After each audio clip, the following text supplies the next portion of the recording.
Hi, everybody. My name is Emily Mayo, and today I'm going to be talking about the transfer portal for student athletes and NIL rule changes impact on college sports. And this is for first year writing spring 2024. So, what is NIL? I'm going to be saying this word a ton throughout this entire presentation, and I personally didn't know what it meant before a few weeks ago. I know most people don't. So, NIL essentially stands for name, image, likeness, and it's kind of the college athlete. It's how they represent themselves to the world, to everybody. It's how they have control over themselves. So, and I'm going to be getting into more of what all that means, just so you know for when I'm talking what NIL means. Background. In April of 2021, a new rule went into effect, which no longer made it mandatory for Division One athletes to redshirt or sit out a year if they decided to transfer and go to a different program. So, as you can see in 2021 and 2022, over 17,000 both years, there were 20,000 2022, had student athletes going into the transfer portal to go from one program to another. The old rule was that they did have to sit out a red shirt for a year if they transferred from one college program to another. And this a lot of times made them not want to leave and stay at one program through the entirety of their collegiate career. With the recent introduction of the NIL name, image, likeness, like I mentioned before, college athletes have much more power and say not only where they play, but how they're treated and compensated. So now they feel like they have more control over their path to the pros or wherever their path is post college. The issue at hand is coaches and programs claim to be suffering, saying they can no longer build cohesive programs with these new rules. With that, the research question is the transfer portal for student athletes combined with the NIL changing D1 sports for the worse? My hypothesis, I believe the answer is yes. The transfer portal is for students combined with the NIL is changing college sports for the worse. I feel coaches and staff cannot truly build a team and a program if everyone on the team is always thinking about what their next move is and always have one foot out the door. I also can feel that players are going to be more concerned with themselves and their personal growth rather than the team. And without that, without the team unity, you really cannot get anywhere. Also, I believe it's going to create some jealousy and envy on the team with the non-starting players are not benefiting financially, and some players are getting paid and compensated so much more than teammates and then these people that are supposed to be their colleagues and their friends. So, literary review. For the literary review, I reviewed three academic database articles from the Virginia Tech Library with this topic and with everything. The first one is David Lavelle's journal, and he wrote Name, Image, Likeness Policies, and he talks a lot about neoliberalism and capitalist principles of the NIL. Capitalism focuses on a free market, economics, and private ownership. So a lot of times sports, especially non-professional sports, so like um college, high school, whatever, try to stay away from capitalism and capitalist ideas. But he believes with the NIL and students getting paid that they're moving more towards those capitalist ideas they've tried to stay away from.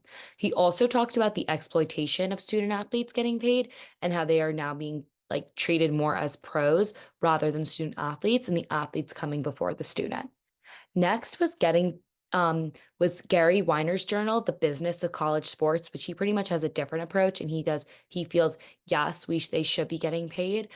He created a 10-point bullet point list, and I can't go through everything, but pretty much some of the things he says of why students should get paid is they spend over 40 hours, the average American work week, designated to their sport. Trainings, travelings, games, everything always ends up being 40 or more hours. He believes greater stakes will create greater competition. He believes that students are out of the classroom a lot, so they have to be benefiting somewhere else because they're not getting the same education because they're out of the classroom for their sports so much.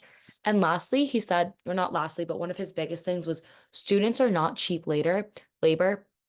A lot of times students are putting their mind and their body and everything they have into this sport. So if the school doesn't give them money, they're not getting compensated back, especially if they don't go to the pros, which most don't.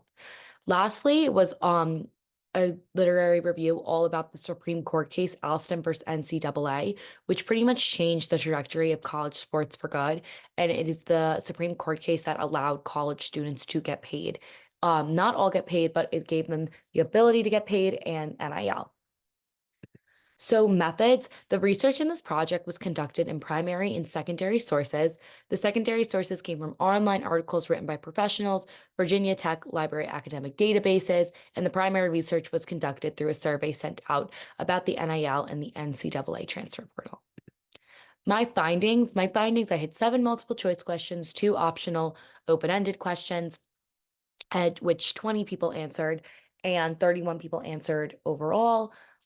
It was created on a Google form, and you could see here some of the questions and some of the responses that I got. So we got people's role, we got people how they felt about everything, if it happened to them.